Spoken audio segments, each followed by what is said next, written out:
Welcome everyone that's coming in. Thank you for being here. My name is Noelle Heatherland, and I am so happy to share some community space with you. I don't know about you, but after the past couple of weeks and really the past couple of years and really just my whole life, I really need community. So I am very appreciative to each and every one of you.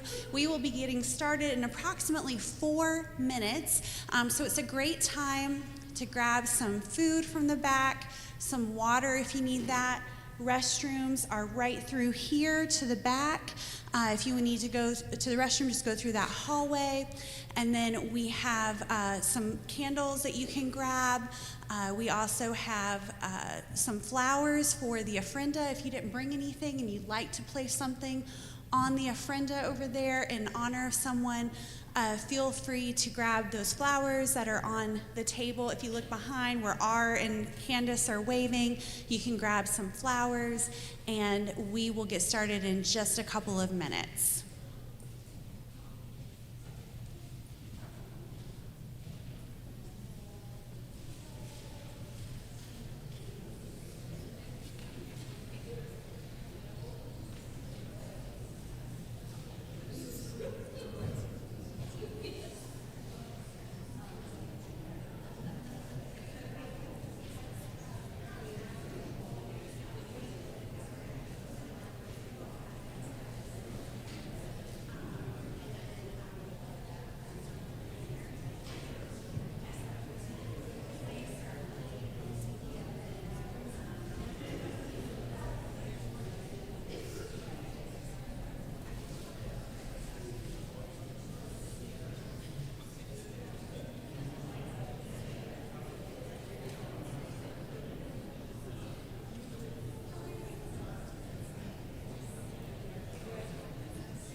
Living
wonder if you can.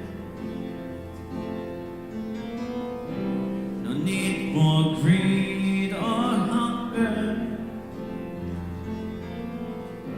a brotherhood of man.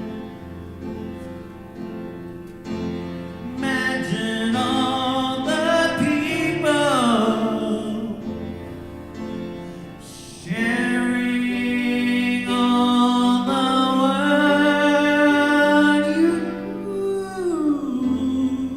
You may say I'm a dreamer, but I'm not the only one. I hope someday you'll join us, and the world will as one.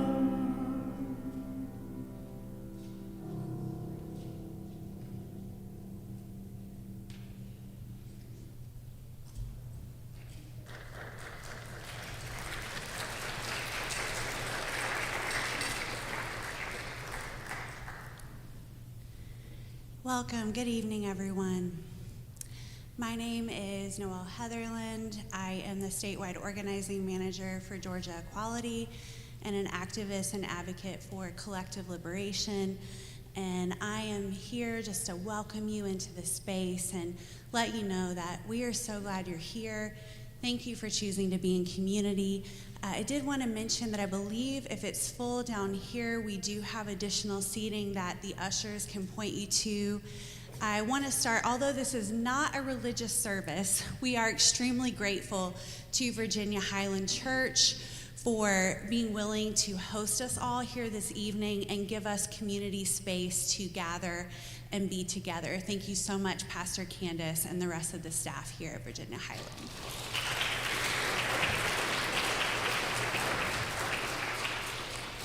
I did also want to let folks know that didn't already hear me make the announcement a couple of times that there are restrooms back through that hallway if you need them. They are, I believe, mostly, if not all, gender neutral. There is that available if you need it, but most importantly, there's bathrooms available. And then we also have fruit, water, different things on the table where I'm pointing on this side at the very back. Feel free to help yourself at any point. If we run out of water on the table, there's more under the table, so please stay hydrated, take care of yourself, take care of your neighbor. We also have our ward. If you want to turn around, if you could wave. We have R stationed in the back. They are a gender justice minister and just do a lot of great work in the community. And they're just here, again, although they are a clergy person, they are just here to offer any emotional support or spiritual care if at any point you feel that you need in a non-religious capacity, but they are here as a person of faith. We also have Rabbi Michael here in the building. If you don't mind, if you'll raise your hand, just if folks need anything. We have Rabbi Michael Bernstein here. If folks would like to speak to him at any point, feel free to seek him out, and he can provide some also one-on-one support here. We also have a therapist here in the room with us. Shayna, could you raise your hand? Oh, we have Shayna right here towards the front. Again, I just want you guys to know these people are here.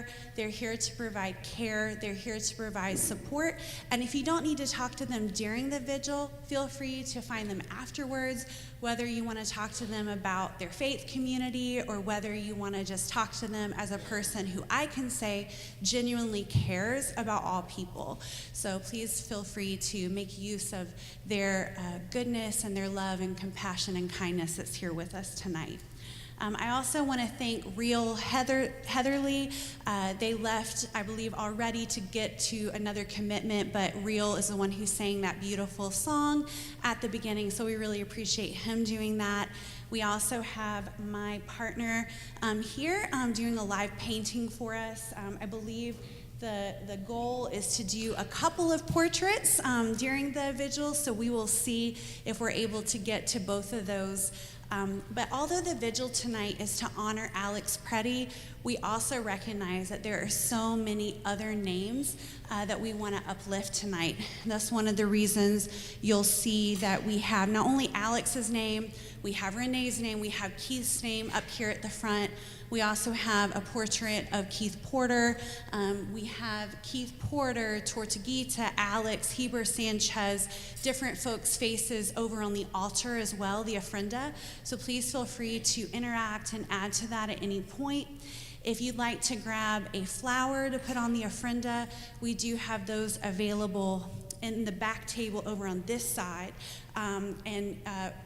Who's back there, can help direct you if you need help finding that. If you did borrow one of our vigil candles at the beginning, please make sure after the closing song that you do return that. I believe it's for someone's wedding. And I love that we are, yes, and you know what? The reason I mention that is because life is so much duality. We have so much pain. We have so much hardship. And I want you to know that these candles that we're carrying are also for a moment of joy. And I hope that that gives you something beautiful and meaningful that you can hold on to as we move into the rest of the vigil. I just want to highlight a couple of different organizers and speakers. I won't be able to name everybody, but I just want to name that Community Estrella and Leanne Sanchez are the people, the group that donated their time and really did some hard work setting up the ofrenda over there, so I really thank them for that. I think Black Lives Matter Grassroots, East Atlanta DeKalb, for being here to uplift Keith Porter's name and just being overall wonderful comrades and co-organizers. I also want to thank 5051 Georgia and also Representative Park Cannon's office for having a representative here. So really, the reason I mention that is I can't name everyone, but it's a huge group effort. And that's what community is about. That's the only way I have found to get through hard times is through community. So there's so many people that have contributed to making tonight happen. So I just want to, I think other than that, I'd like to go ahead and bring up Reverend Kiana Moore from Park Ave Baptist Church to do an opening for us at this time.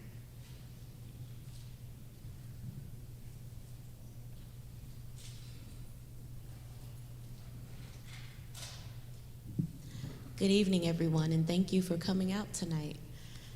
I know we are all here with heavy hearts, and it seems like, oh my gosh, welcome. What are they welcoming us to? We are welcoming you into a space of kinship.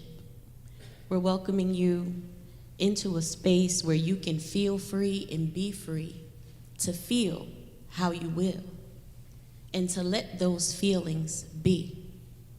To accept those feelings, to sit with those feelings, to question those feelings, even to feel uncomfortable in those feelings, but have them. Because while you have them, others have them also. We welcome you into a space to reach out to the person next to you, if that's okay with them, to grab a hand to squeeze. Maybe just the connection of your eyes to communicate that we are here together. We are grateful to Virginia-Highland Church for hosting us, Pastor Candace and staff. We truly thank you for always being open to the community. As co-pastor of Park Avenue Baptist Church, I have the distinct honor of working with many people who are in this room, and not in a religious capacity at all, but just as community members, because in community is where we do the work. I love that the song that Real chose tonight was Imagine, because we need our imagination right now. We need to imagine that another world is possible. How many times have we been in the streets and we've been chanting, we are unstoppable, another world is possible? Because we know that we won't stop. We might get discouraged. We might feel tired, but we won't stop. And another world is possible. And that other world will be because of you. In this time where it seems like, I don't know, what are we to do? Because we've done the things and the things of the things. We've marched. We've rallied. We've protested. We've sat in. We've made public comment. We've called our representatives. We've put a sign in our yard, a sticker on our car. We've done the things. We've gone to know your rights trainings. We've done all of this. And still, things are happening. But even as those things are happening, people are still resisting. I heard somebody at one protest say, resistance is justified when people are occupied. And I said, oh, that was catchy. But the reality of it is that resistance is justified, period. Period. Full stop. Resistance is justified. Because when we are under the weight of oppressive systems and we don't have the ability to rely on the systems that are supposed to protect us, that are supposed to put things in check, we must resist. Resistance is always justified. If you are angry, feel that and resist. If you are tired, feel that and still resist. If you are confused, feel that and resist. Because one thing that is clear is that you have made a commitment. You have made a commitment for justice. You have made a commitment for liberation for all people. You have made a commitment that you're going to keep fighting no matter what. And I remember just when I was a girl and I was growing up in church, my pastor at that time used to always say, you know what? As long as you have a scripture in your mind and a song in your heart, you'll be okay. These days I got some questions about that scripture type stuff. It's okay, but a song in your heart can keep you going. And tonight, because we've made that commitment that we are unstoppable and another world is possible, that even in our state of being tired and confused and being sick and tired of being sick and tired of being sick and tired of being sick and tired, that we are still gonna fight. We are still gonna keep on because we will resist in the way that feels good to each of us. So as you feel your feelings right now, I am going to sing the song that's in my heart that is fueling me right now. And I want you to think about what's fueling you. And if you can't seem to find a reason to keep going, reach out beside you, because that's a reason right there. Ain't gonna let nobody turn me around, turn me around, turn me around. Ain't gonna let nobody turn me around. I'm gonna keep on walking, keep on talking, marching up to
if you can just keep on. Just keep on. If it's posting to social media, keep on. If it's marching in the streets, keep on. If it's walking up and down your block, keep on. Just don't stop. Take a break if you must, but just don't stop, because we are unstoppable, and our other world is not only possible, it is coming. Thank you so much.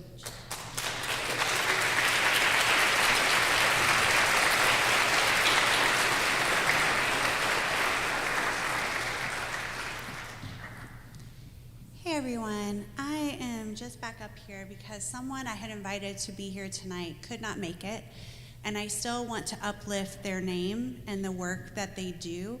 So I'm just going to talk really briefly about someone that is very important to me, and their story is very important to me.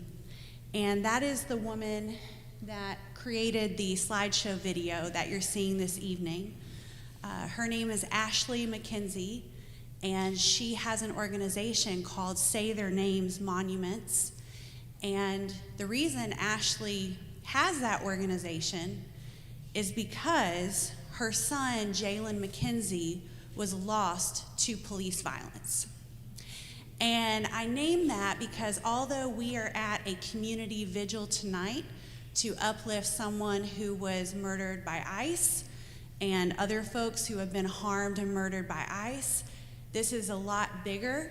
When we talk about collective liberation, we also have to look at the broader context, and we must look at the patterns and the history of things and really start to prayerfully open our eyes and consider, with what we're seeing now, what else have we maybe not seen before?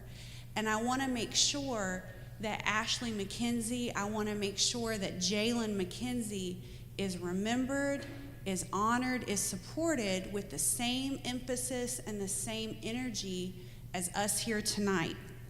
So I'd like to let you all know that she created this video for all of us to see tonight, and she does have a weekend coming up to remember her son. His life was taken in Memphis, and if you have had a family member or loved one also impacted in this way, or if you feel called to support her gathering that's coming up, it will be in conjunction with the trial date to begin to hopefully seek justice for Jalen.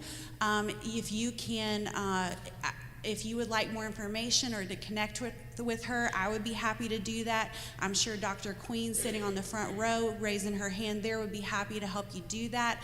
But I just wanted specifically to uplift her name and to uplift Jalen McKenzie, who also has been murdered and whose life also deserves to be grieved. And I think as a white person, as a person who has lived with a good deal of privilege. I've had my challenges, as we all do, but I still have a lot of privilege. And we must remember that what we don't know, and with that, we must seek to learn, and we must seek to ask ourselves how we can show up better. And that's what I think we're doing in this moment. The fact that we are all here, this is a full room, it really encourages my heart. And I hope that we can encourage Ashley and her Say Their Names Monument program and get her some support for Jalen McKenzie's trial, as well as, or not his trial, but the trial to seek justice for him coming up. So thank you so much for listening to me. You can find her on social media. You can find the event, the Say Their Names Weekend, coming up online as well. And with that, I would like to invite Leanne Sanchez with Community Estrella up here.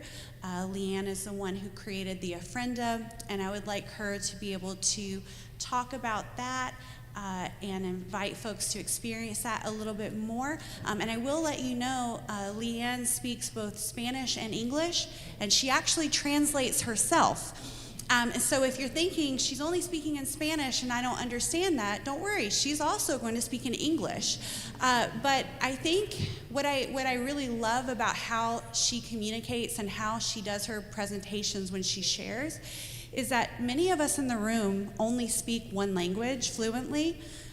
And there's many people who can speak multiple languages, but there's also people who, they may only know Spanish, and often they have to sit and wonder what is being said when we don't provide proper interpretation. And so I invite you to sit with that experience when she's speaking in Spanish, if you don't understand, to hold space for her words, her language, that is the language spoken by many of the people we are hoping to honor at tonight's vigil. So with that, thank you so much, Leanne. Come on up.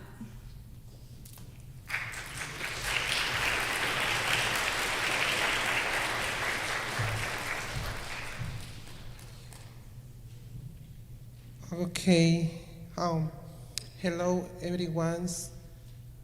Oh my God, it's so full. Thank you so much for all solidarity, more than charity. Thank you so much for bringing support to us during this moment.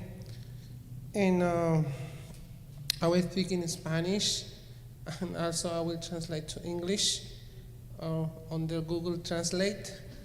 So I hope so you understand me. But I think,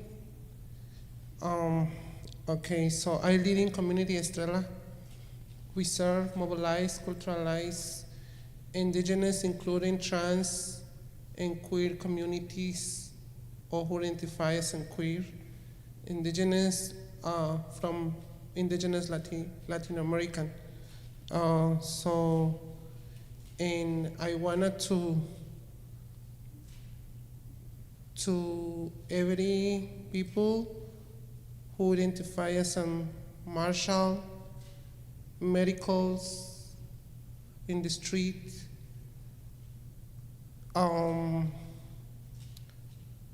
legal observers, stand up, please. If you are here, please stand up.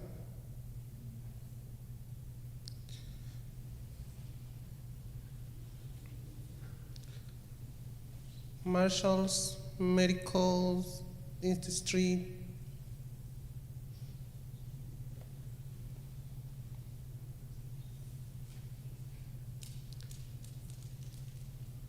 I wanted to say thank you. Please bring applause to them, because those people take care, those people make sure sometimes they don't sleep, sometimes they don't eat, they go to the street. I know because most of those we work together in collaboration in every action, every events who require to bring solidarity. So I wanted to start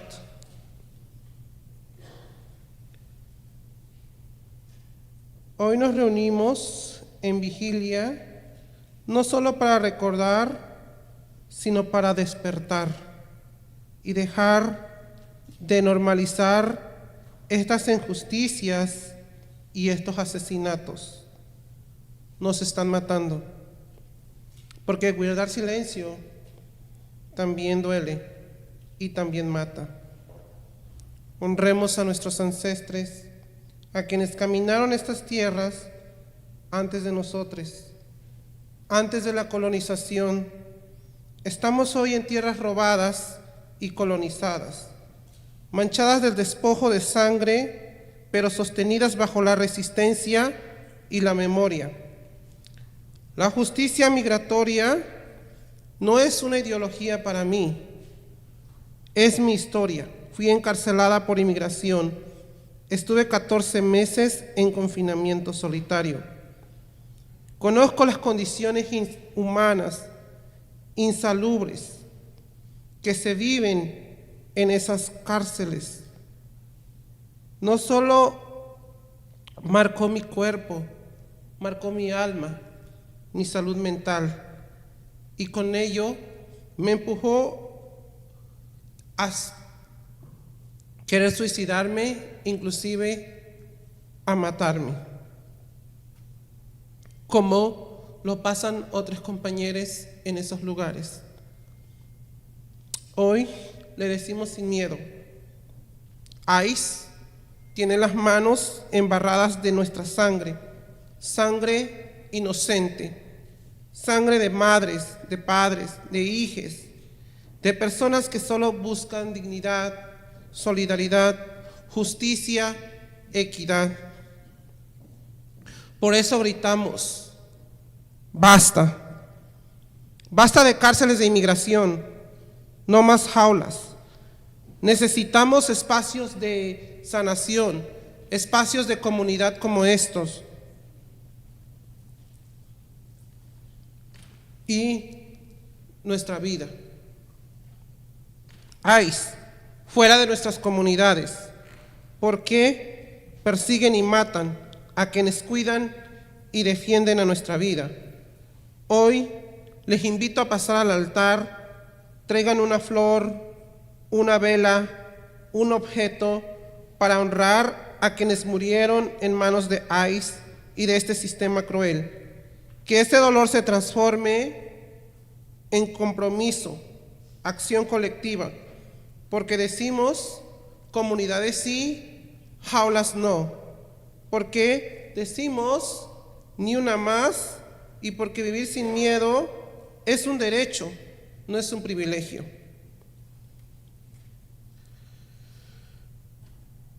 Today, we gather in Vigil not only to remember, but awaken and stop sleeping through.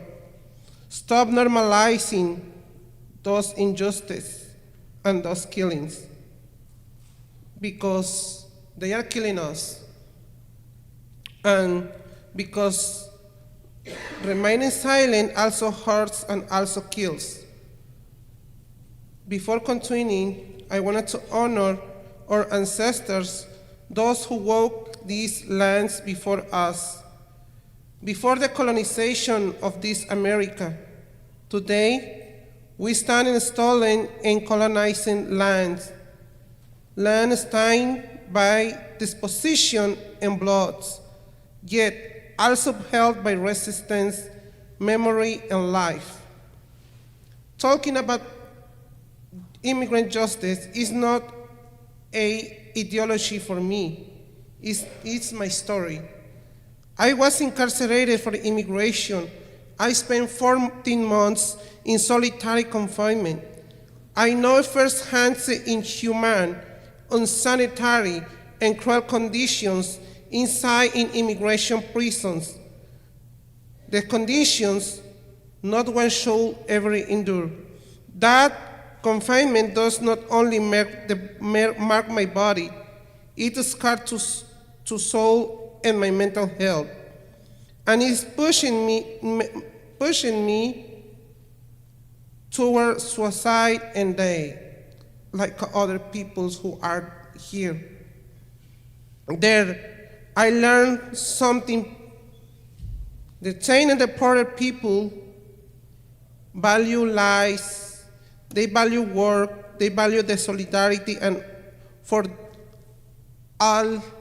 all allies, and those directly impacted by this violence. Many work, care, serve, and contribute. Many give their lives for human rights, even as this country responds with case and killings. Today, we say this without fear. ICE has its hands stained with our bloods, innocent bloods, the blood of mothers, of children, of human rights defenders, of people who were only seeking dignity, solidarity, equity, and justice. That is why today we say, we shout, enough. Enough immigration prisons. We don't need more detention centers. We need to shut them down and build holistic health, healing, art, and community spaces. Eyes of our communities, because they no longer only target immigrants.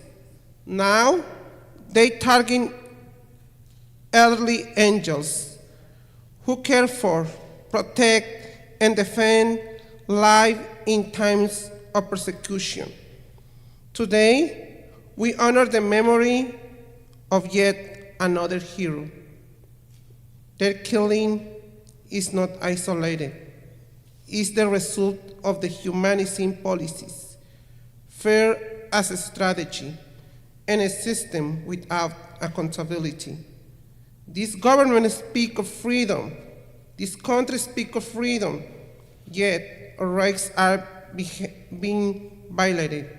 We are living through femicides, genocides, and multiple forms of violence, driven by imperialist agenda that seeks to control and silence.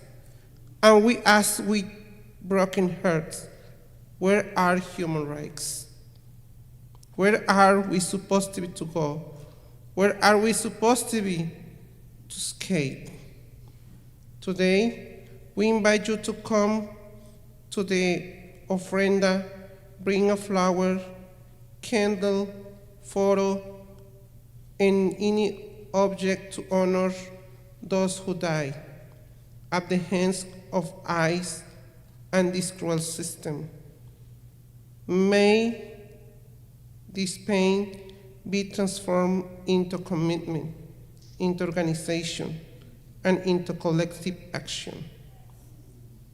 Because we say communities, not cages. Eyes of our communities.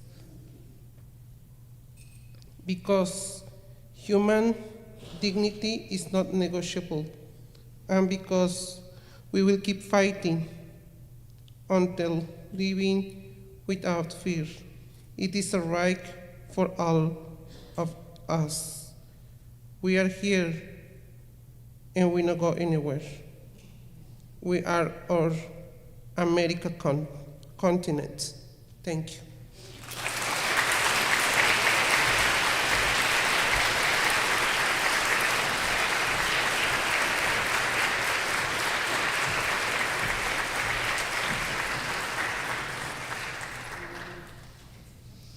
Thank you so much, Leanne. Thank you. My name is Darcy. I serve as one of the pastors, co-pastors at Park Avenue Baptist Church. I'm here with you, grieving community, beloveds. Thank you all for being here.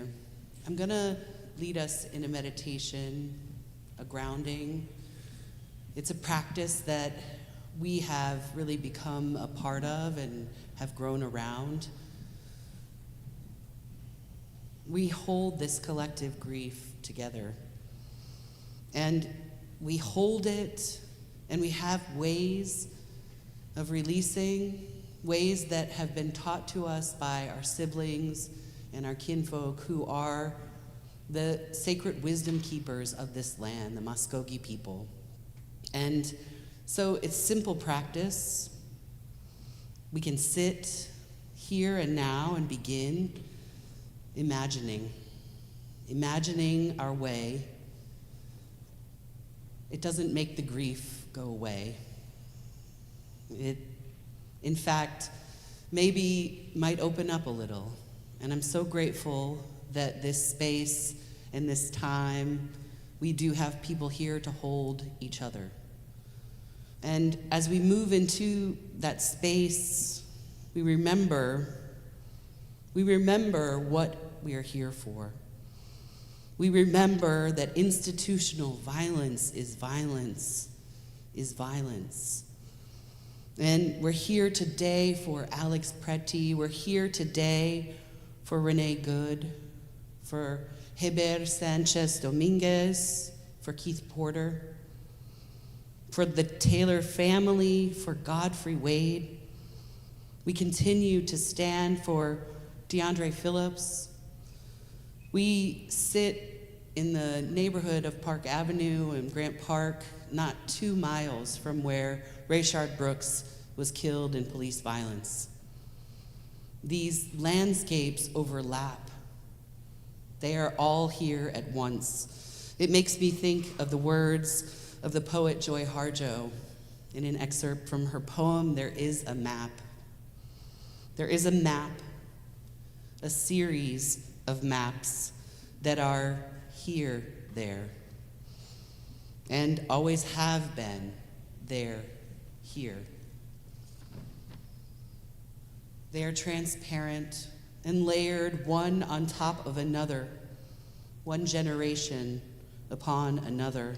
The lines of connection are relentlessly weaving, patterning rhythmically, mythically, and historically, by image and sense and sound. Each map is a being with a mouth and a tail, even as it is a field of ocean or grass. They are making helixes of memory. Memory is always moving. And the land holds us and holds these overlapping, this web, which many have called a web of abundance, if we can tap into it. So just as the blood cried out from the land in what might be the first prayer in the First Testament, we are crying out. We are crying out for justice, and the land is here to hold us. We can find pathways of reconnection. With these decolonial models, we can walk in Muskogee sacred and ancient traditions. Continuing to migrate, here Muskogee people have been teaching us in a way that maybe exists outside of the patterns that we know. It's a simple practice, asking permission, coming with a clean heart, with an intention of connection, of recognizing the patterns. It can begin in our imaginations. It can begin now. These new neural pathways, these different ways of looking and seeing. So if you feel comfortable, join me. Picture this. As you settle into a centering moment, you can just feel yourself where you are. Push back in your seat if you're sitting. Send energy to your feet if you're standing. Let your gaze grow soft, or close your eyes if you feel comfortable. Remember the last time you looked up at the sky. Picture it again. Can you see it in your mind's eye? Was it clear and blue? Was it cloudy? The crystal blue, was it laced with white clouds? Picture it. You live in a land so alive with texture and color. You will never cease to wonder as you giggle at the movement of the clouds and the shape that they form. A land that reflects your own cycles in hers, the moon, the seasons. Think of the last tree or plant that you touch or felt energy close to. Can you picture it? The intricacies, the interconnected veins, threading together. Maybe you traced your fingers along the bark. Maybe you pulled off a flower. Feeling the rough bark of the tree. Remember that. You live in a world that reveals to you her secrets in spans of time, layers of a shell that open to reveal a delicious walnut that nourishes and sustains, teaching us the greatest lessons, ladders to the stars, teaching us when to act in solidarity, when to bring our gifts to bear. This land, this place, is a very manifestation of divinity. Can you picture it? And you live in a place that birthed you from its very core.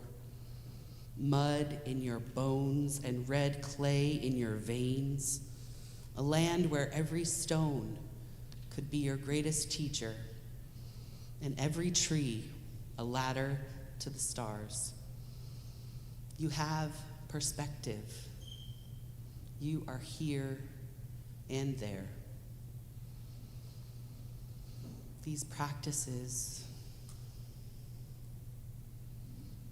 I hope they remind you, as they do me, you belong. You are whole. You are held. We are here and now. Our memories are important and moving. I think of the words of Ursula Le Guin. She said in her book, Always Be Coming Home. She said to the stranger, the one that we don't know, please bring your strange things. Please come, bringing new things. Let the very old things come into your hands. Let what you do not know come to your eyes. Let desert sand harden your feet. Let the arch of your feet be the mountains. Let the pathways of your fingertips be your maps, and the ways that you go, the lines in your palm. Let there be deep snow in your home. Let there be deep snow in your in-breathing, and in your out-breath, the shining of ice, crystallizing. May your mouth contain the shape of strange words. May your soul be a home where there is no house. May you walk carefully, well-loved one. Walk mindfully, well-loved one. Walk fearlessly, well-loved one. And in the lineage and descendants of radical, queer, brave, trans community, we can walk together. We can show up for each other, threading and weaving our web of abundance, our web of connection. The cycles of state violence will be stopped. We will stop them. We will stop them by knowing we are held. Your safety comes with the trees. It's already here.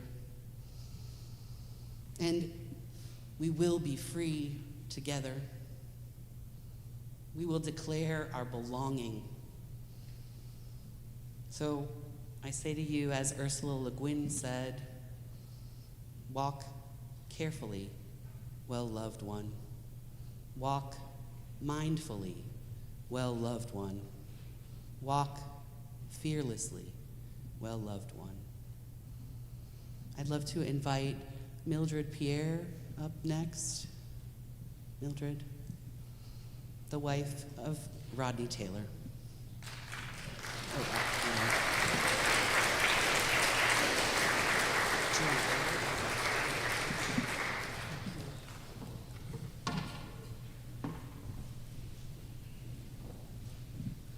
Good evening, everyone. I am so sorry that we're here tonight gathering for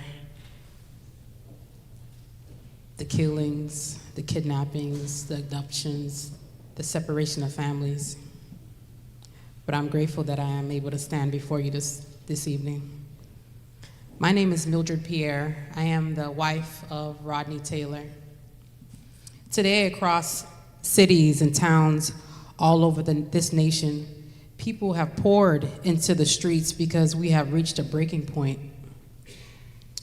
We are witnessing a humanitarian crisis inside ICE detention facilities, in communities, everywhere, saying enough is enough. Today's vigil is not just here in Georgia, it's from Georgia to New York, from Chicago to Los Angeles.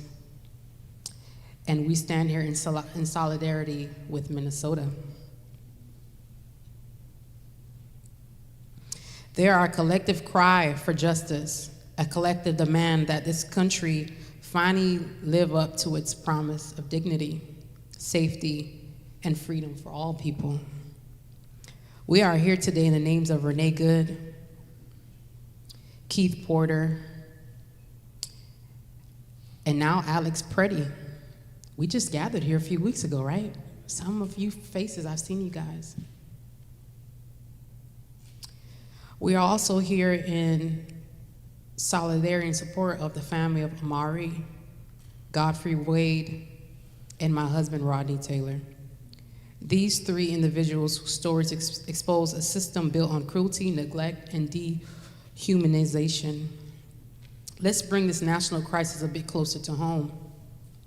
Here in Georgia, today we lift up the name Rodney Taylor, a disabled black man whose life this country helped save when he came here at the age of 2 years old from Liberia, West Africa, for life-saving surgeries provided through Shriners Children's Hospital. He's a double amputee since the age of 10 years old. Rodney has no feet. He is now 47 years old, a beloved master barber and community leader who's dedicated decades of giving back, providing free haircuts at church events, senior centers, and back-to-school events. Rodney's also a father of 7. We got a lot of kids. Today, Rodney is in ICE custody at Stewart Detention Center. Shame. More shame. He's been there over a year. Shame. Where his health is rapidly failing. ICE has failed to provide necessary timely medical care, forcing him to endure new diagnoses and that he did not have before detention, including neuropathy, bone spurs, and uncontrolled high blood pressure. As of yesterday, he called me. He said, Mill, I need you to call some people because they're trying to starve me to death. And when I get these phone calls, I freeze and I'm like, I don't know what to do. I need a process. Mill, they're no longer providing me an accommodation. They're not gonna send someone to get my food. Rodney's condition with his prosthetics, because they have not been providing him medical attention.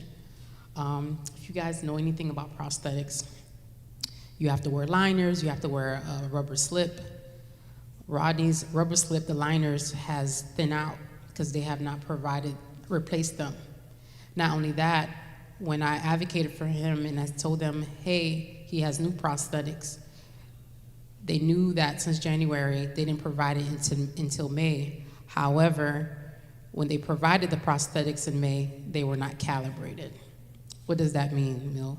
That's like having a car that needs new tires and needs a tune-up. so he's not driving right. So Rodney's not able to walk efficiently, thus putting pressure on his back.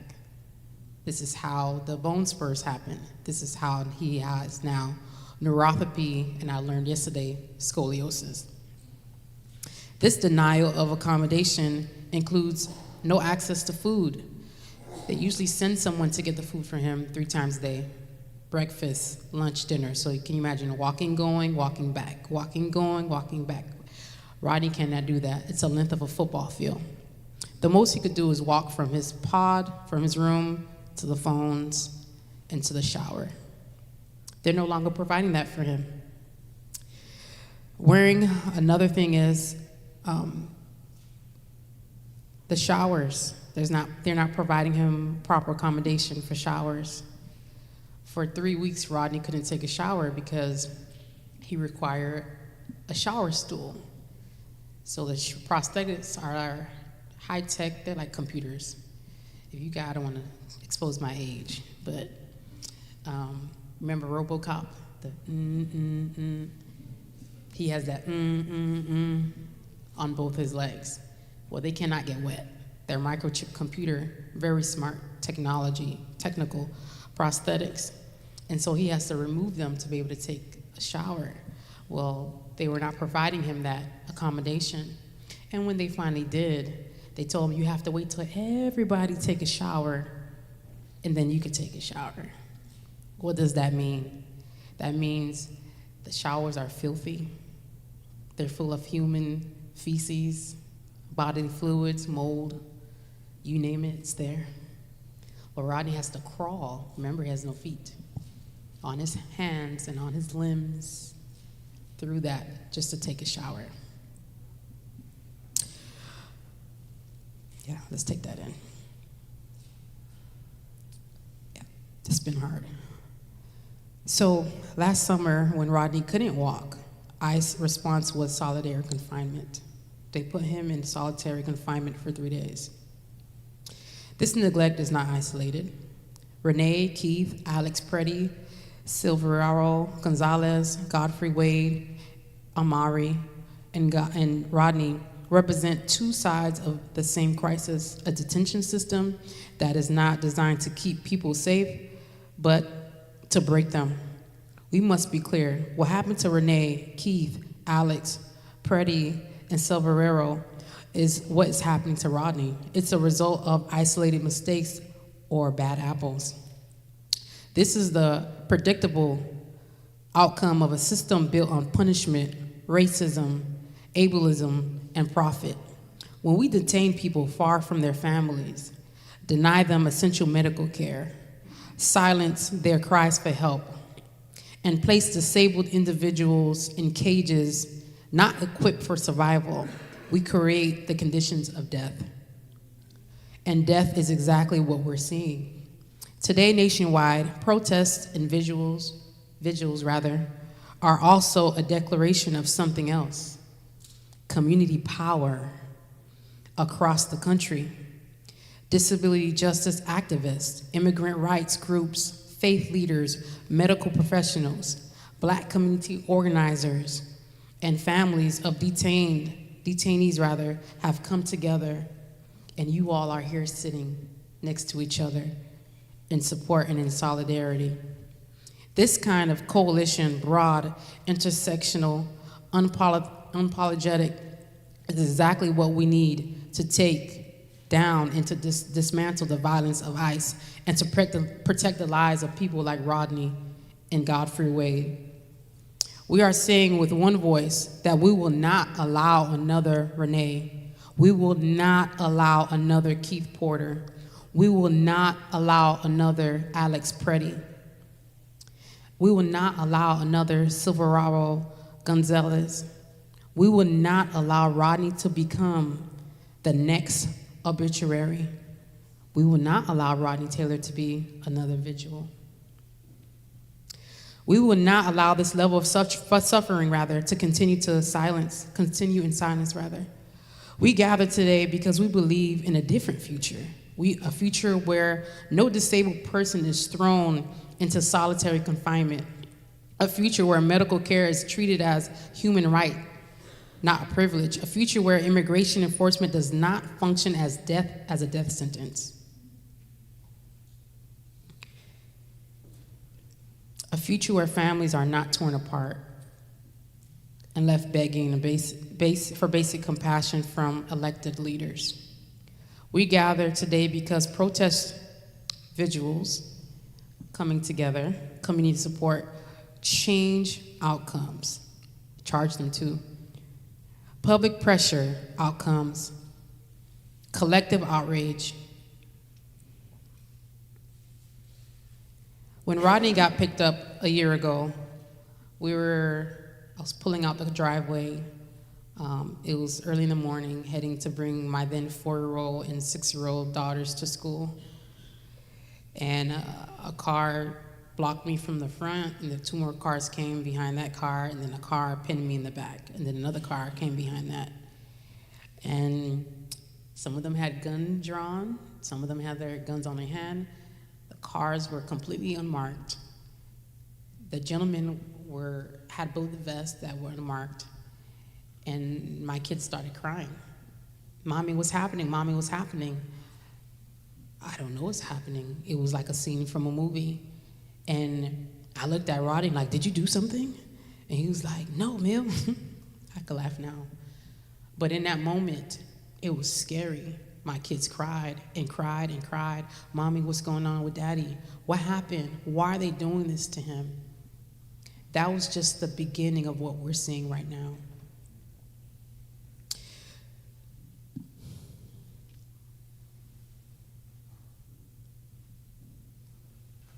Rodney deserves to come home. Rodney deserved to come home. Godfrey Wade deserved to come home. Renee deserved to be alive. And every person in detention deserves dignity, safety, and freedom. We say her name, Rodney Good. We say his name, Keith Porter, Alex Preddy, Zavararo Gonzalez, and we say his name again, Rodney Taylor. And today, across the nation, across movements, we say loudly and clearly, not one more life, not now, not ever. I don't want another fatality. Thank you.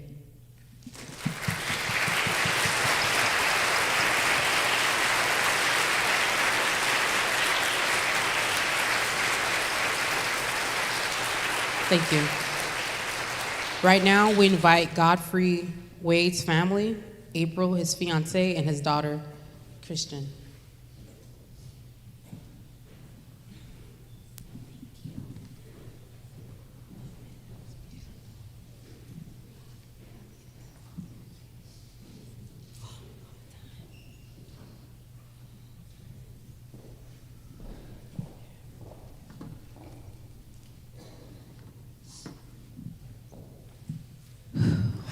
Good evening. First, I want to just say, bear with me. I went to the dentist earlier today, and half of my face is kind of numb. Yes, I wanted to just say thank you all for just being here, for just showing up, and for refusing to look away. It really means a lot. My name is Christian, and I'm here as a daughter. My dad's name is Godfrey Wade. He's a veteran, a U.S. veteran, a tennis coach, a chef, a partner, a son, a giver, someone who is selfless, and he's my dad. He's an extraordinary human being. If you've ever met him, you would be charmed by his infectious personality. He has a way of making people feel seen, of making them laugh, showing up for others, and even when he himself is hurting. I want to share a moment that really hurt me recently. My dad has been detained at Stewart Detention Center since September of last year. April and I, we spend time together driving. It's a 2.5-hour drive to Stewart. And we get an hour to visit my dad. It's just a plexiglass in between us. And we're driving. This is on MLK Day. We're both teachers, and we typically drive to Stewart when we're off out of the classroom. And this day, we're driving, and my dad typically calls us all the time when we start our drive to check in. He's always eager to see us. He's like, "How far are you guys?" And that one day, he did not call. It was unusual because he always made sure to call. And so we just didn't think anything of it. Thank you. So we continued our ride to Stewart, eager to see my dad. And we gave his A number as usual, waited in the front office to only find out that he was no longer in the system. He was no longer at Stewart. And my dad, he communicates, he talks to April every day. And so I broke down in tears because I don't get to see him often. And the only comfort they could give us was that Godfrey was a calm person. He was a listener. He cared for people. He was a great man. But yet, here he is, caged in an ICE detention center. I remember speaking to, I think it was a psychologist, one visit, and I'll never forget this conversation. And the guy said, "Why is he here? Why is Godfrey here? Are you guys doing all that you can to get him out?" The people inside these systems, the fathers, the daughters, the children, are not who they are reduced to on paper. They're human beings.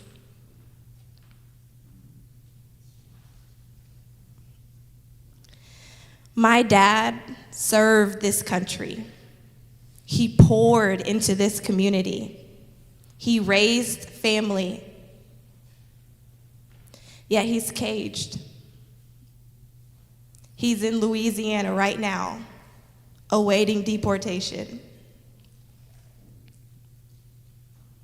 While I stand here missing him, missing his hugs, missing his voice, missing time we will never get back. And this is why this cannot just be framed as this is the law. Because laws without humanity becomes weapons. Because systems without compassion kill.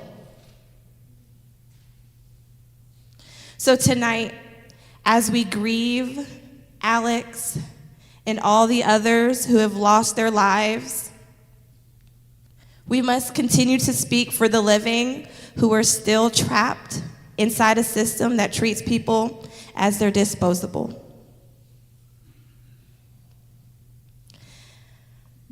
Before I hand the mic off to April, I just wanted to share a little video, just the audio of my dad. Like I said before, he's super charismatic, energized. and he's often found singing. So I just wanted to share, this is something that keeps me sane and together while he's away.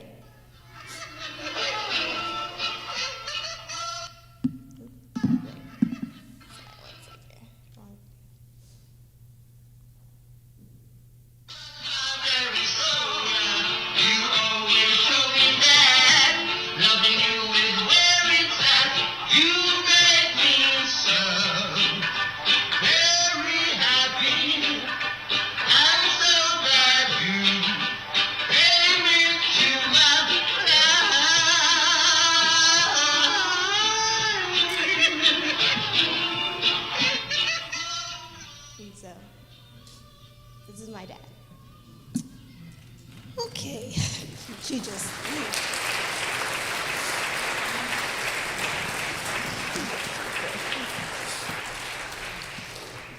I think she wanted me to cry. That video that she played was just us at home. That was how he serenades me. And so, I'm sorry.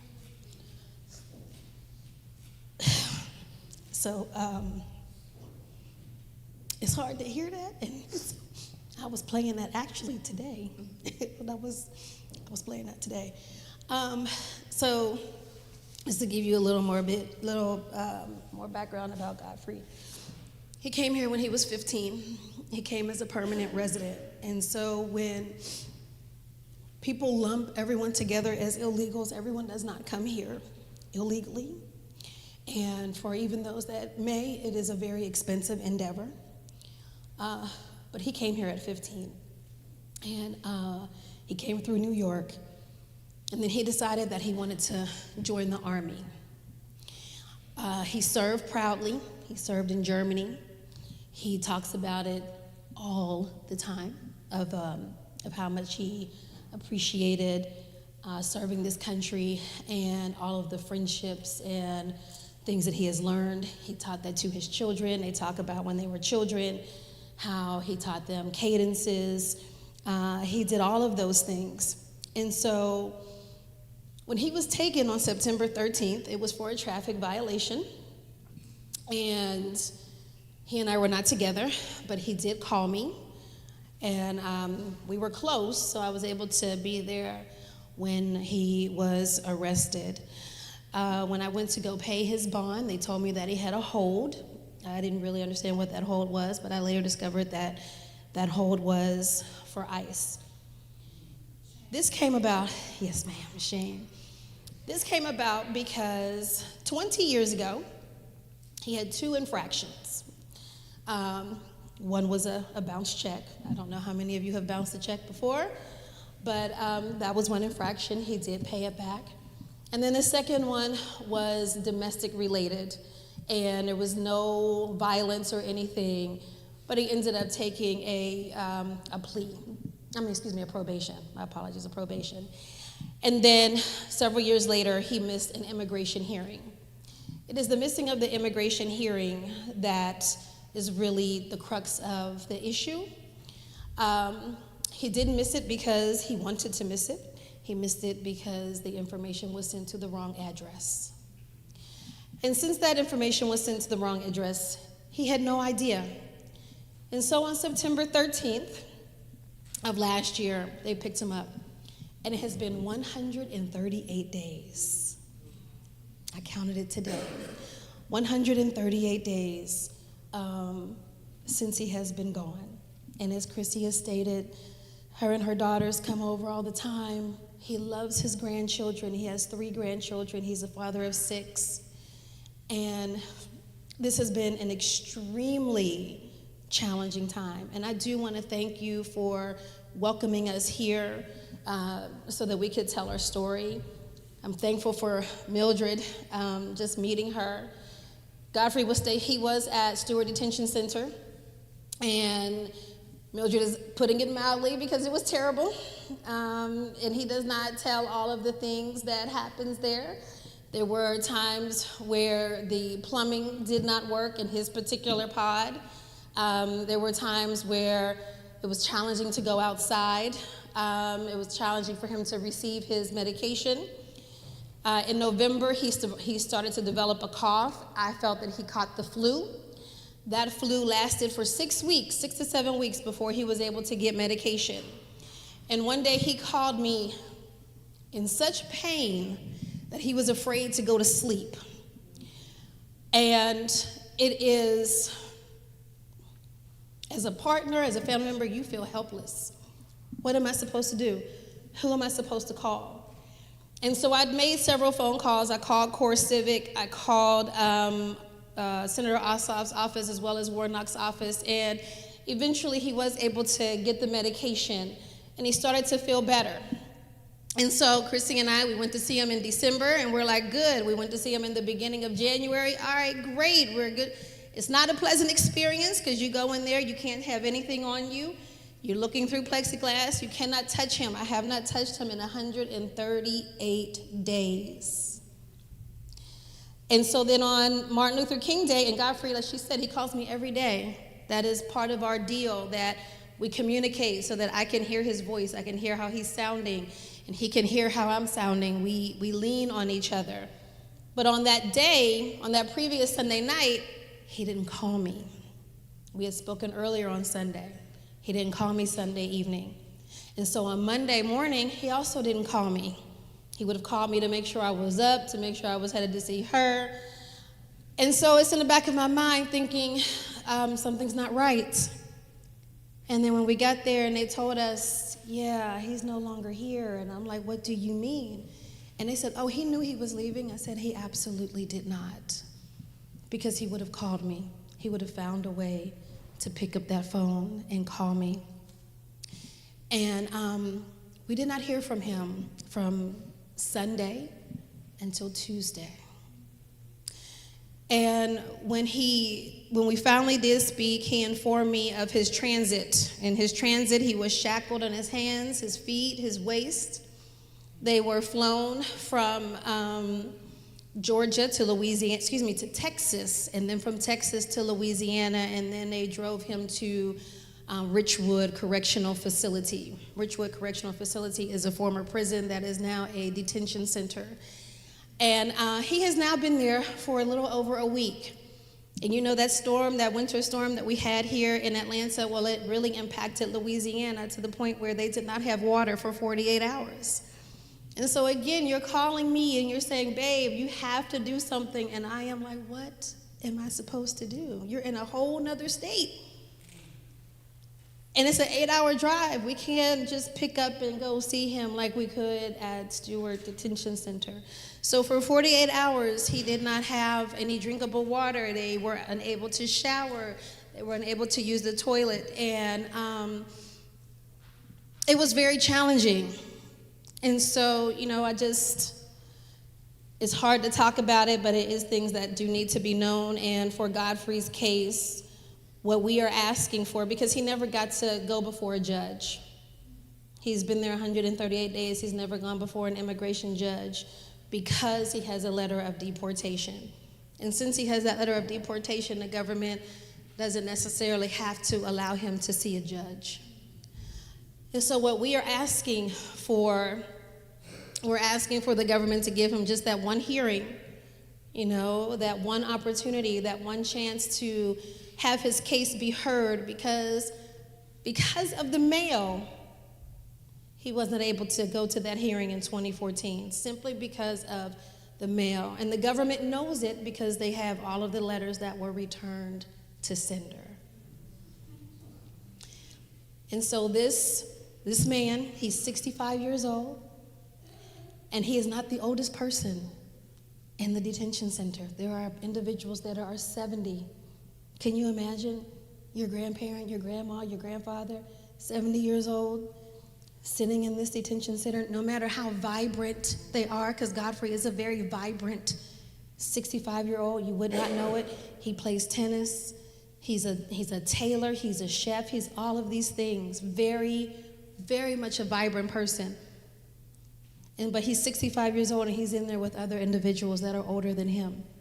That does age you. And the best thing that he has is his faith. He is an awesome, awesome man of faith. And that is what has been sustaining him. And even in his weaker moments, we lean on each other because that's all that we have. He talks to his children as often as he can. But it's also a very expensive endeavor to do those things.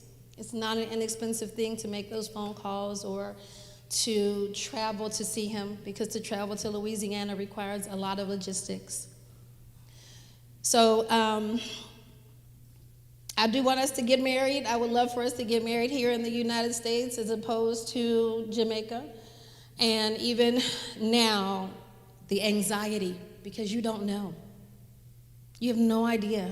I could talk to him one day, and in that same day, he could be headed to Jamaica, and I would have no idea. So those are the things that we're asking the government, our local senators, congressmen, is just to give him that one hearing, that one chance, that one opportunity to be heard. And we've started a petition. The petition is on change.org. So you can go to change.org and you can type in his name, Godfrey, Godfrey, Wade. And please sign our petition so that it can help when our attorneys take it to the legislators. They will see that people really do care about what is happening with him. And then we also do have a GoFundMe as well. You can look up GoFundMe and type in his name as well, because these are very, very, very, very challenging times. And I pray for all of the detainees, because it's not easy. He's meeting people from all over the world. Men as young as 21 who have young families. People that are, again, his age and older. And the stories they're terrible. Everyone is not a criminal. What happened to Godfrey happened 20 years ago. 20 years ago. He is not a criminal. He's not a violent criminal. He is a good person. And Chrissy played a video for you. I just want to show you he's also an artist. And these are some of at least one of the drawings. These are people that were in the detention center with him. He wanted to make sure that their faces were not forgotten. Okay? So, these are, thank you.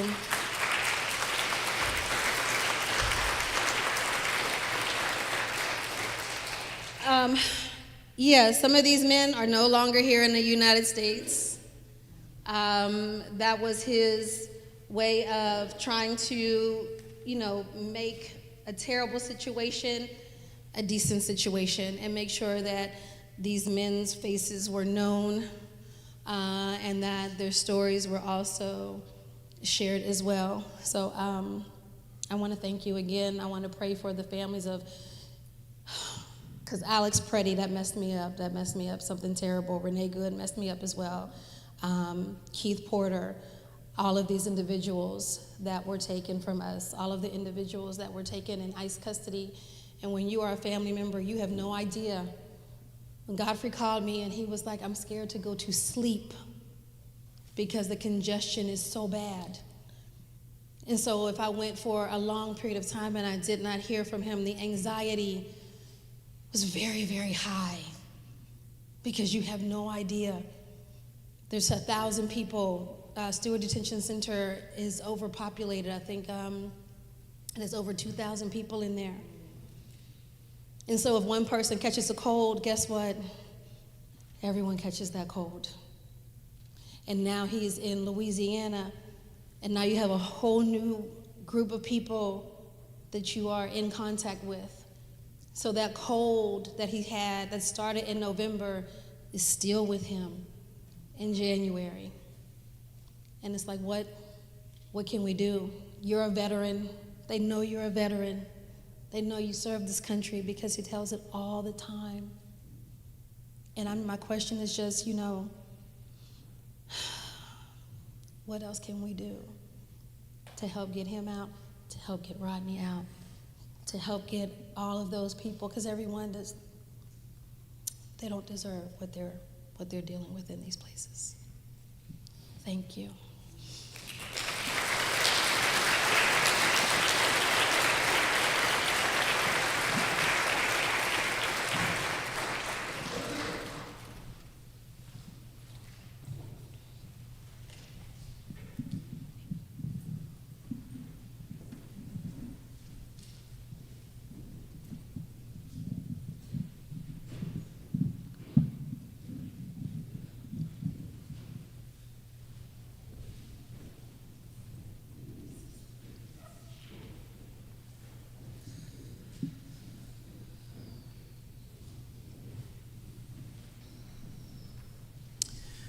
Good evening.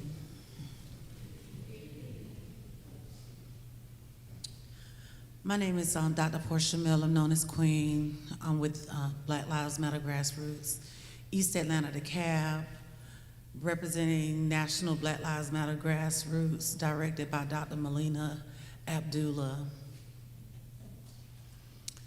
This is the year 2026. And as we know, all eyes is on Minnesota, Minneapolis.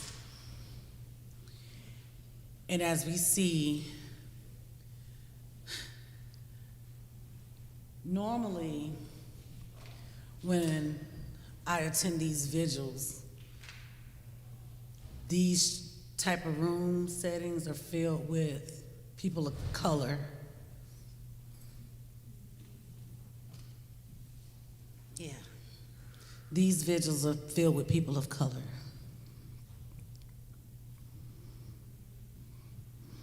Now y'all meeting us at a crossroads where I'm in a vigil filled with people that are not of color.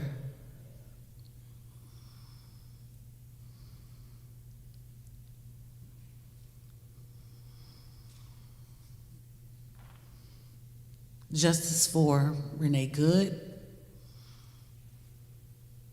Justice for Alex Pretty.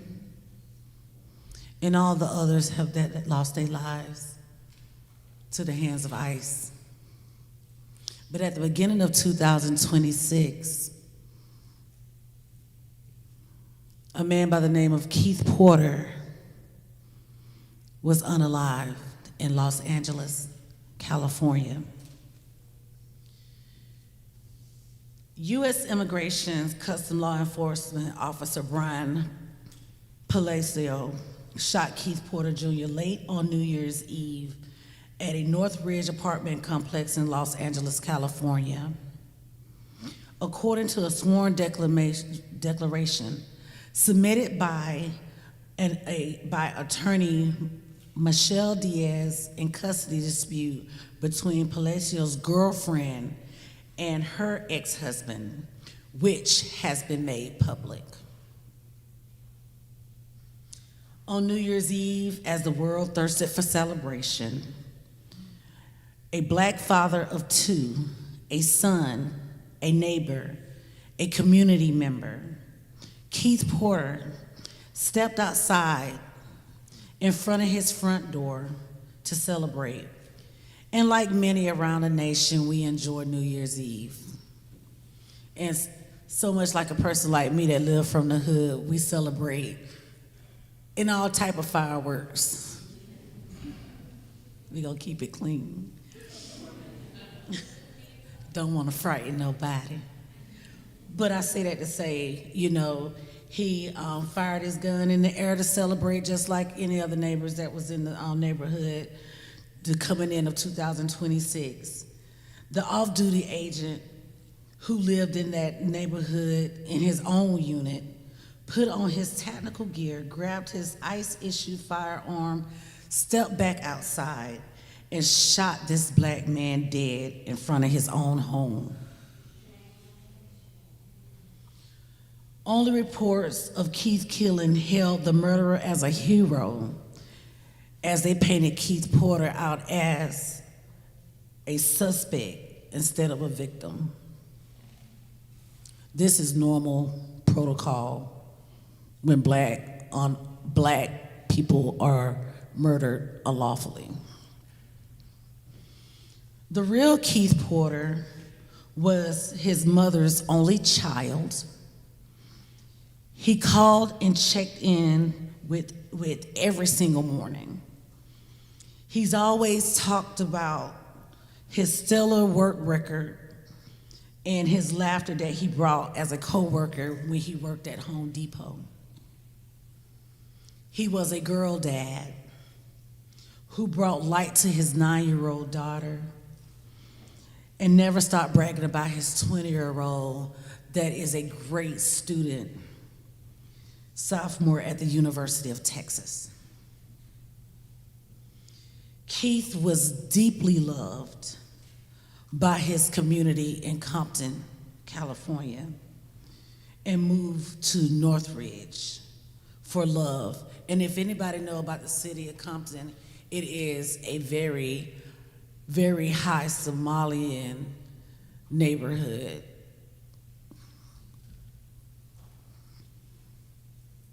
Since the inception of Black Lives Matter's grassroots, we have called on courageous white allies such as yourselves to put your lives on the line for Black lives, people of color, and those who are most vulnerable to the police system that descends from slave trading and slave catching. The Black Lives Matter Twin Cities are fighting effortlessly in Minnesota, Minneapolis. As you know, some of our comrades was arrested for running up in a racist preacher that is an ICE agent church, screaming, "Abolish ICE."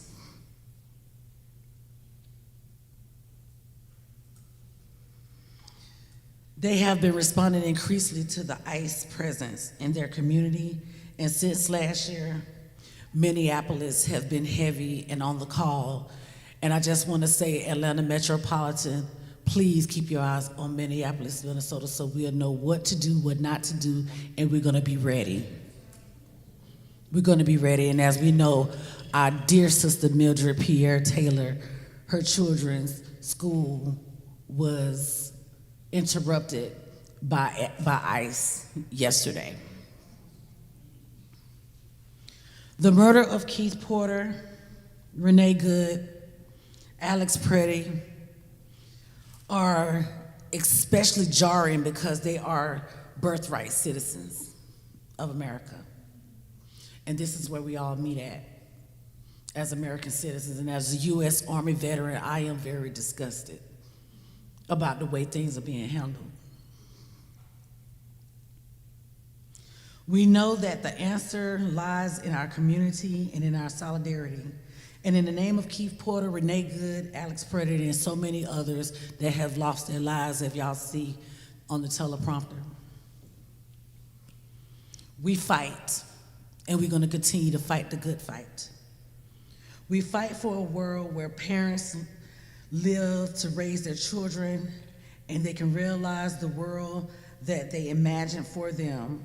And Black Lives Matter grassroots remain committed to this work as frontline organizers until we are all fully liberated for all of us as a people. And this speech came from an official statement from Black Lives Matter grassroots since the murder of Keith Porter. And we send our solidarity and stand in solidarity for the unalive and the stolen lives of Renee Good and Alex Pretty, because our people of color is on the front line every single day in Minnesota, Minneapolis. And they're doing everything they can by any means necessary to get the freedom that they need. And the head of ICE has been demoted, and he's the hell up out of Minnesota right now. You can clap. Yeah. But we got another person on our hands that they hired that we got to look for. so I can understand why you don't clap, because the fight is not over. We are in an active war. So you're gonna have to excuse some of us if our PTSD is a little triggering. Some of us been on the front line as active military. Then you got some of us on the front line, such as myself, such as Kiana Jones, such as my husband, Lewis Miller, non-combat Marine, Special Forces. Yeah. So we understand the art of war. We also understand the art of peace treaty. But we also understand the art of protection and having each other's back when we need it the most. So just know that I feel safe with whomever in this room, and just know that I have your back as well. I do send my deepest sympathies from the State Representative Park Cannon, District 58 office. Yes, we have a couple of our staff. We have John in the back, peace marshaling. We have our Chief of Staff, Michelle, here. We have one of our young interns that also ran for our office, Royce Mann, he's here. And we're here to say justice for Keith Porter, justice for Renee Good, and justice for Alex Purdy. Black Lives Matter grassroots, we stand tall with y'all. Minnesota strong.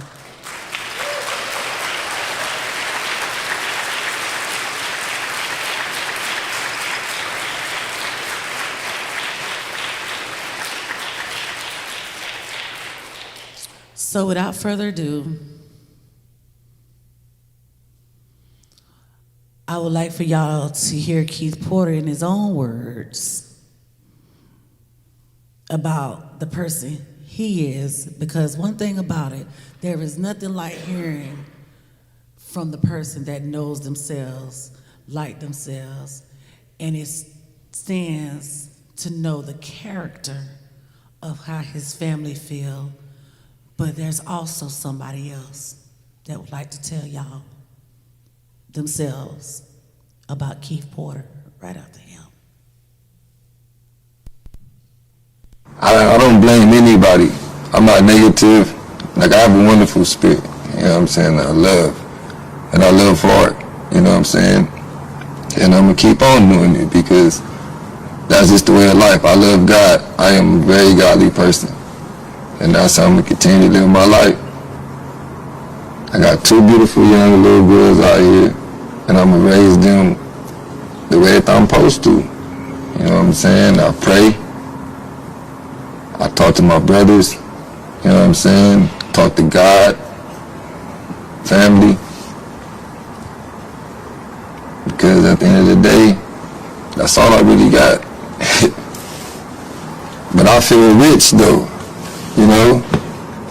I wake up every morning and I try to put on the best of fabrics that I got every single day. No matter if I got $1 in my pocket, no matter if I got $10 million in my pocket. You'll never know. Because I'm not broken yet. And it's going to be hard to break me. Because I have a strong spirit. I grew up with a whole lot of love. I know a whole lot of people that love me out here.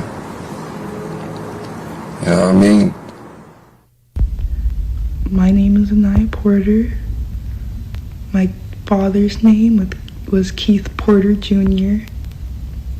My father's dead. He was killed by an off-duty ICE agent. It was unjust. And I've seen things I don't like, and I want to remind people that this is real life. This is my real life. This isn't news. This is an article I can just swipe away on. My dad's dead.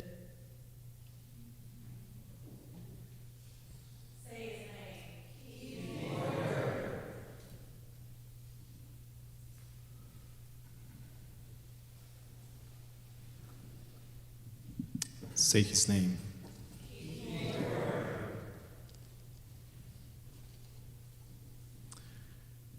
a lot has been said tonight about the people who are murdered on the streets, the people who also are murdered inside of detention centers. Thank you, Mildred, for bringing Ronnie's story to us. Thank you to Gaffrey family for being here and sharing your story. And we are living through a tragic moment of violence and persecution towards our community. And I wish to say that, it's just this time, right? But story repeats again and again. And unfortunately, we're learning today, these recent days, recent weeks, about the whole systemic issue of ICE and the deportation system. But it's not new, and it's not something that appeared in January 2016. It's a system that has been built over 3 decades to detain and deport people of color, immigrants, Black immigrants, indigenous community members, trans community members. It's a system that has been created, and unfortunately, it's not just an issue that Republicans have created. Both sides of the aisle have contributed to building this system. The Obama administration deported more than 2 million people. We are seeing unprecedented levels of deportations and expulsions today, but the Biden administration deported more than 5 million people. And that's something that sometimes for people is hard to swallow, hard to understand. And yet our community members are the ones who are most impacted. And then often we don't hear their stories directly. So thank you for those who are here today and share those stories and how they're being impacted. My name is Amilcar Valencia. I work for El Refugio. We are a nonprofit. We support people who are detained at Stewart Detention Center. For 15 years, we are hearing the same stories. And I won't go in more details because I know a lot has been said about those stories today. But I want to also bring up the names of the people who have died in immigration detention centers here in Georgia. So I'm going to read their names, and unfortunately, I probably will miss a lot of names. I'm going to read the names of the 18 people who have died in detention centers here in Georgia over the years. Stewart Detention Center, which is where Ronnie is currently detained, has a capacity to detain about 1,900 people. And it's over capacity today. People are sleeping on the floor. People routinely are violated, their rights are violated. They're treated inhumanely. Their cries for medical attention are unanswered, and often they are attacked violently inside of the detention centers. The consequences of this system is that people also died, that people are being left to die in these detention centers. And I can imagine what is for someone today who has a loved one detained, in all these names, in all these stories, but we'll bring them, make them present today here. We'll read the names of them, and we're also going to read the names of those who died just this year at the hands of ICE. Noon Vargas, 36, from Vietnam, Harris County, 2005. Pedro Gumagayay, 50 years old, from the Philippines, Stewart Detention Center, 2008. Presente.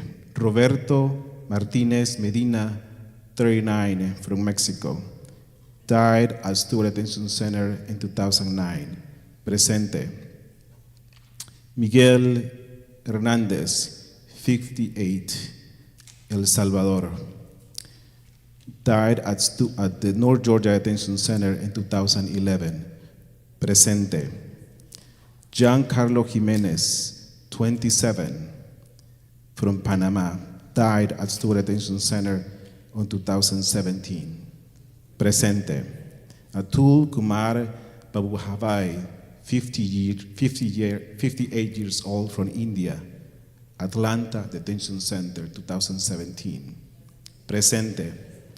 Julio Castro Garrido, 33 years old, died at Stewart Detention Center in 2018. Presente. Efraín Romero de la Rosa, 40 years old, from Mexico, died at Stewart Detention Center in 2018. Presente. Pedro Arriago Santoya, 44 years old, from Mexico, died at Stewart Detention Center in 2019. Presente.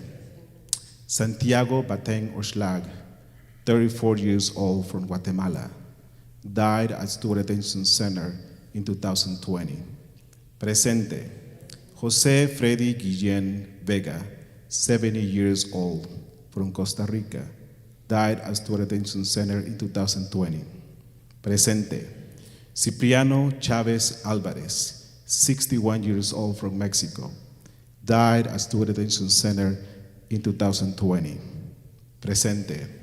Felipe Oca Marcelino, 57 years old, from Mexico, died at Stewart Detention Center in 2021. Presente. Salvador Rosales Vargas, 61 years old, from Mexico, died at Stewart Detention Center in 2023. Presente.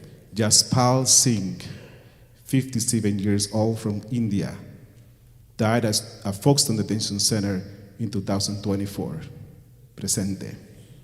Dennis Cambrick, 44, from Liberia, died at Stewart Detention Center in 2024. Presente. Alberto Avellaneda Delgado, 68 years old, from Mexico, died in transit to Stewart Detention Center in 2025. Presente. Jesus Molina Bella, 45, from Mexico, died at Stewart Detention Center in 2025. Presente. Now let's honor those who died in 2026 at the hands of ICE. Geraldo Lunas Campos, 55, from Cuba, Camp East, Montana, in El Paso, Texas, died on January 3rd, 2026. Presente. Luis Gustavo Núñez Cáceres, 42 years old, from Honduras, died at Houston Healthcare, Texas, on January 5th, 2026. Presente. Luis Beltrán Llanes Cruz, from Honduras, died at the Imperial Regional Detention Facility on January 6, 2026. Presente. Parari La, 46, from Cambodia, died at Thomas Jefferson University Hospital in Philadelphia on January 9, 2026. Presente. Victor Manuel Diaz, 36 years old, from Nicaragua, died at Camp East, Montana, El Paso, Texas, on January 14, 2026.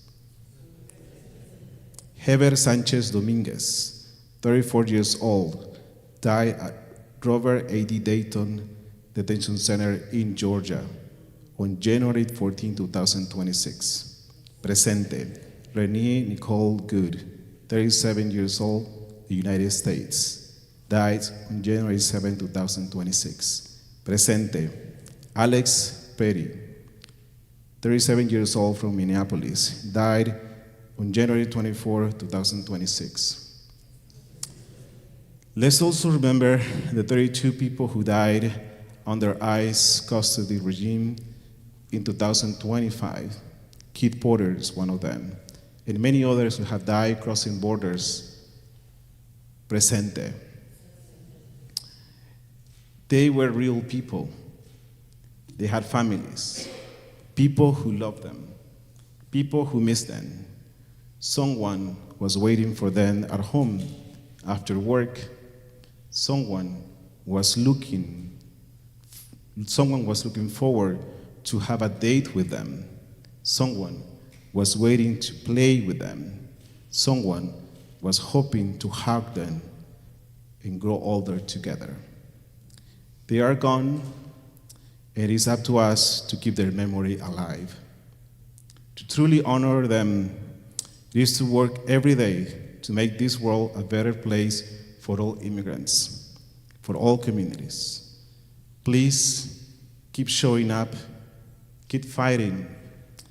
Let's continue fighting for the 2,000 people who are detained at Stewart Detention Center today.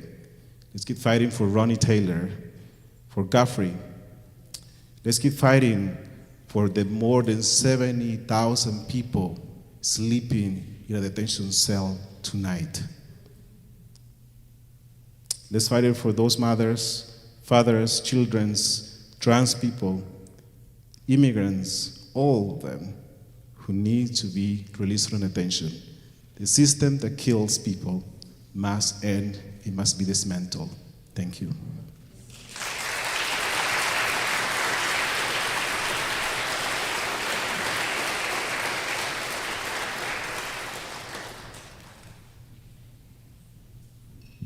Thank you to everyone who has hung in with us for the duration of the program or for whatever time you were able to be with us. I also want to thank the folks who've been live streaming. We have had live streaming available this evening, and I want to appreciate those that are watching from home, whether it's because you're disabled or whether it's because you're afraid to come out or whatever it is, whatever the reason is that you are at home, you are a part of our community tonight, and we also are holding space with you, and our hearts are with you, and we appreciate you being with us. We are at the time of the program where we are about to wrap up. I'm going to share a poem, a statement from Alex Preddy's family, and then after that I'm just going to invite Pastor Candace, who's the pastor at Virginia-Highland Church, to come give us a closing blessing. At the point when she dismisses us, we will actually go with our candles. You'll still carry your candles and put on your coat, if you have your coat with you. We are gonna stand on the steps and the sidewalk outside, and Nick Petty and the Kindred Coalition are going to sing us out. After that, please bring your candles back inside. You're welcome to come see the painting Ari has been working on.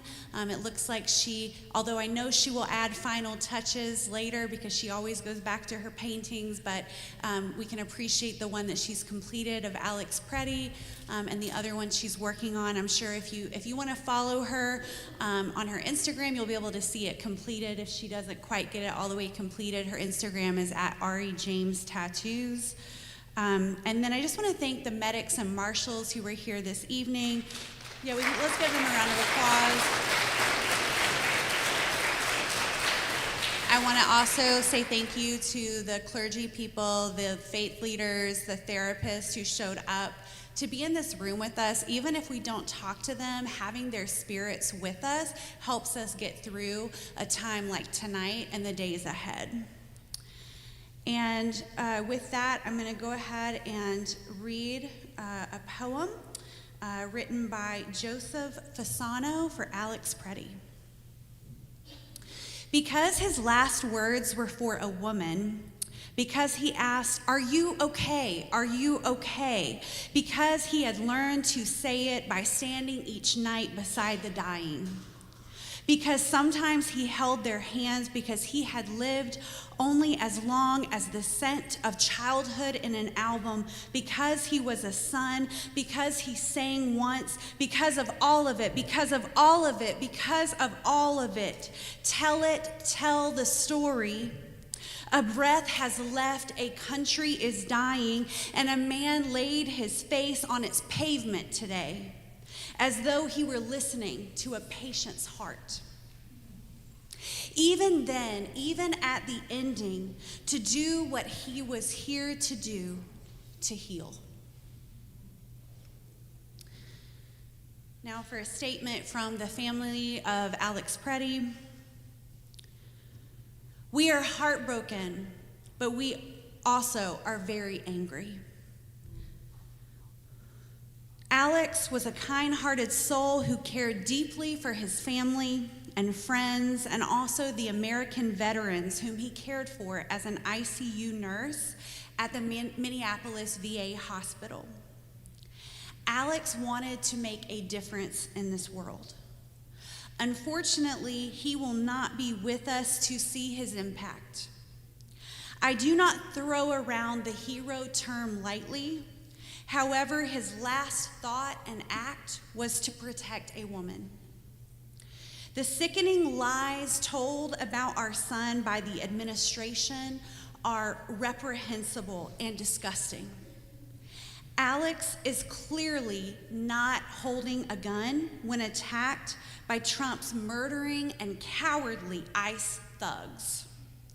He has his phone in his right hand, and his empty left hand is raised above his head while trying to protect the woman ICE just pushed down, all while being pepper sprayed. Please get the truth out about our son. I'm going to read that one more time. Please get the truth out about our son. He was a good man. Thank you. If you take anything away from tonight, I'd like to make sure you do a few things. I want to make sure you share who Alex Preddy really was with your friends, with your family, with your neighbors, with your coworkers. A helper, a healer, a choir boy, a bike and nature enthusiast. An ICU nurse who deeply cared for his veteran patients. I also want to make sure that you go to change.org and you find the petition that April and Christy mentioned to us for Godfrey, and you sign that petition and you share it. I also have one more ask for you. I'd like you to find El Refugio on Instagram, El Refugio Stewart, or go on the internet, because I think we've had a couple hundred folks between being in here and being online tonight. And I'd like Amilcar to be able to tell me we got $500 in donations from tonight, from this hour. And then I'd like to hear that he got another $500 in donations, because you're going to share on all your social medias asking folks to support. Because these families drive several hours down to Stewart to go visit their families, people like Mildred, people like April and Christy before Godfrey was moved, other families right here in Atlanta and the surrounding area, some even further than Atlanta. And they go down there and they don't have a place to stay, and they need food and they need support before they drive back. And that's where Amilcar and El Refugio come in. And so I would ask that you dig deep, whether it be $5, $25, $1,000, whatever you can do. And if you can't donate, that's okay. We've also given you other options. We want to give people every opportunity. There's room in this movement for every single person, whatever you can do. And also, please check out the GoFundMe fundraisers for the families, for Rodney Taylor. You'll see the beneficiary is Mildred Pierre, to make sure you have the right one. With Godfrey Wade, I think it's the only one, but make sure that's going to April and Christy and the rest of the family to support them, because you have to think they're both teachers, right? But even though they try to go when they're not in school and teaching, there's so much stress and emotional weight for what they are going through. That is something that costs money. It costs money to take care of your well-being. It costs money to take care of your mental health. And it costs money the time they're having to put in to fight this battle. So please do what you can to amplify their stories as well. And then at this time, I'm going to ask for Candace to go ahead and come on up and give us our closing words, some words of peace. And then we will go out with our candles and have a song together. Thank you, Candace. Thank you all for being here tonight, Virginia-Highland Church. If If it's been your first time in a church in a while, if you have some church hurt and you came out anyway, I just want to lift your bravery for being in this space. Virginia-Highland Church, we acknowledge and we denounce the harm that the church has done and that white Christian nationalism is doing right now. And so thank you for being in this space and helping to take power away from that movement. At VHC, we look to our activists across history to tell us how to show up in the face of injustice. And so thank you tonight for all of you for bearing witness to give us a new path forward and another way to show up in this moment. One of the activists that we follow was a brown-skinned man who lived about 2,000 years ago and died with his hands up in the face of tyranny, calling for truth and for justice and for love and for mercy. And so thank you tonight for being part of that call for truth and justice and mercy. And one of our teachings is that when we gather together and we are gathered for justice and hope and love, that is where the divine shows up.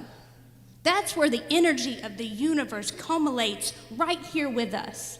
And so tonight we have created a space of energy that has the power to make change and undo injustice. So as we move out into the plaza with our candles, we take the energy that we have received from the stories and the witness today out into the world. So thank you for continuing to tell those stories and showing up and showing out for change that will happen, and we will continue to bear witness with it. Because we are people who know how to march, our front row is going to lead us out, and we are going to follow in a fashion that makes sense and gather out on the plaza together.